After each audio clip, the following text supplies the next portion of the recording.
Hi, everybody, welcome back. I do apologize for my absence on this channel, but weather, life, all those things, one doesn't always get to do what you want when you want to. Anyway, I wanted to originally talk to you about summer wells again because I think and I feel that there will be a break in the case very soon. However, as far as I'm concerned, there is another story which seems to dominate social media, and it is the story about the UFO whistleblower. However, when I asked a couple of my subscribers on my other channel about it, it appeared as if very few of them actually know about this story. So I decided today is the day we talk about it. Okay, so David Grush, ex-Air Force, ex-UFO task force, someone with major security clearance, complained to the Pentagon about the secrecy surrounding spotted, crashed, and retrieved UFOs. Ultimately, allegedly, Grush also got permission to talk to the media about certain aspects of these highly classified incidents. In his interview, Grush talks about non-human crafts and admits to some of these crafts being manned by non-human pilots. When Grush is asked about it, he also admits to human casualties. So, that is exactly where I want to stop and talk to you about what I think. Look, I understand crafts, human or non-human, breaching a country's airspace, but we should also understand that we understand our planet, its people, and their politics better than we do aliens, their crafts, and maybe their politics. For instance, when a balloon with electronic equipment with Chinese writing on it is spotted in American airspace, it is fairly certain that the craft was sent into American airspace to spy or for some other likely nefarious reason. But how do we know what these supposed aliens understand or what their motives are? Or then their politics. Well, if Grush was telling the truth, then unless the American government and or the United States military had some kind of contact or communication with these supposed aliens before this revelation, we and or they certainly cannot know what the aliens' motives are. Yet, regardless of not knowing, Grush is basically hinting at the United States military shooting these craft down, or then engaging in combat with the craft, hence the alleged casualties, human and non-human. Now, usually I'm very tolerant of UFO alien stories because I myself believe that it would be very, very short-sighted and rather naive to think we are the only living organisms in the universe.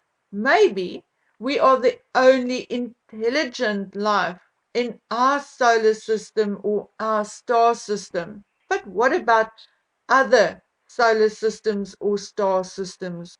Surely, out there in the universe, there will be another planet just the right distance from a sun to sustain life. The issue with imagining life out there is not picking up sounds and signals on satellites, but actually intellectually understanding how a living intelligent entity, humanoid or otherwise, could survive a trip from another solar system to ours, particularly taking into consideration that Neptune, which is in our solar system, is 4,462 billion kilometers from Earth.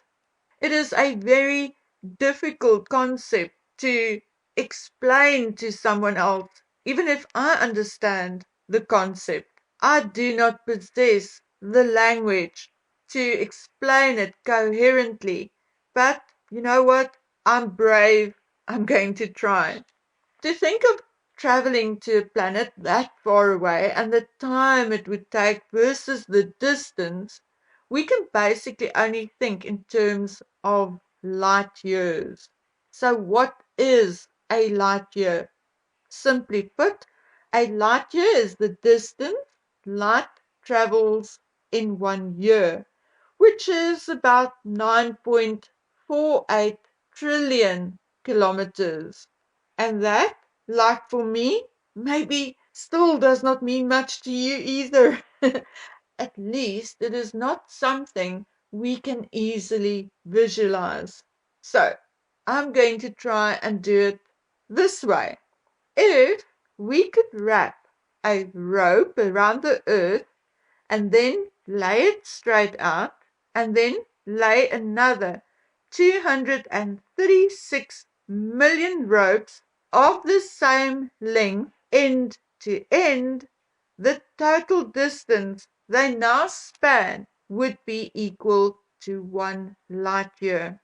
One of the best known or most commonly spoken about star systems is Alpha Centauri, which is 4.2 to 4.4 light years from Earth, meaning that if entities from somewhere in Alpha Centauri could travel at the speed of light, it would still take them nearly 4.5 years to get to Earth, a distance of 42.6 trillion kilometers or 26.5 trillion miles.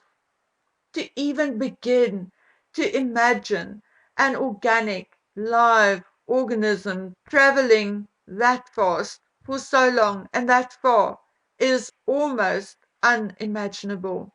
So, if Grush was telling the truth, then where could these non-humans come from? Please note what he said. He did not call these entities aliens. In layman's terms, aliens usually mean from space or outer space. No, he called them non-human. I think using words like species and non-human, like he did, is significant. And it begs the question, is there perhaps, maybe, another species of mammal or human-like entity right here on Earth? Consider this. The Mariana Trench in the Pacific Ocean is 2,500 kilometers long and 43 kilometers wide, but it is 11,022 meters deep, or then 11 kilometers deep. Only 2 humans have so far managed to descend to the bottom of Challenger Deep, a part of the Mariana Trench, which is about 5 miles or 8 kilometers deep. In 1960, Jacques Piccard and Navy Lieutenant Don Walsh reached this goal, but due to silt being kicked up and the pressure, they could not photograph anything from their submersible and stay longer than 20 minutes. One question Piccard and Walsh's expedition did answer, though, was that there was life or living organisms even at that depth. Subsequent unmanned submersibles have caught sight of a number of living organisms, but scientists are in agreement that there is still a lot to learn about organisms and species at those depths. Fact remains, there are living organisms even that far under the ocean. Nature has indeed found a way to adapt even under such immense pressure. So could it be possible that these non-human entities are from our own planet? Well, we need not only look under the ocean, consider also that there are even places on Earth which had not been fully explored yet. The Amazon rainforest is home to approximately 10 million species of plants and animals, of which a number are yet to be discovered and or studied by science. The Sahara Desert, yet another home to a variety of rare plants and animals, and as yet undiscovered ancient archaeological finds. The Congo Basin, with its many stories of weird creatures, particularly in and around Lake Tele. Then there is the Hang Son Doong cave in Vietnam, of which many of its caverns are yet to be explored. What about the Atacama Desert? To this day, the Atacama remains largely unexplored. It is, however, known there are many ancient ruins and shrines in the desert, proving that humans or human-like creatures once lived in the desert. Do we even need to talk about Antarctica? From its enormous icebergs to its icy glaciers, we know most of it is largely unexplored. Yet we also know that there are animals and plants which evolved to survive these conditions. So why not intelligent, human-like creatures?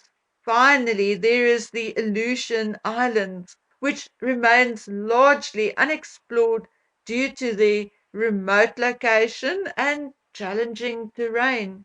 So personally, I would first interpret Grush's words talking about non-human as possibly meaning an undiscovered species of intelligent human-like creatures right here on Earth.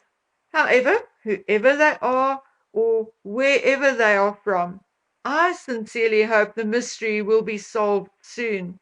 And if they are from another planet, I honestly hope they get to land in my backyard and introduce themselves. I promise I won't shoot at them. Okay, guys and girls, that's it from me for today. I hope to see you soon, but until then, please take good care of yourselves. Bye.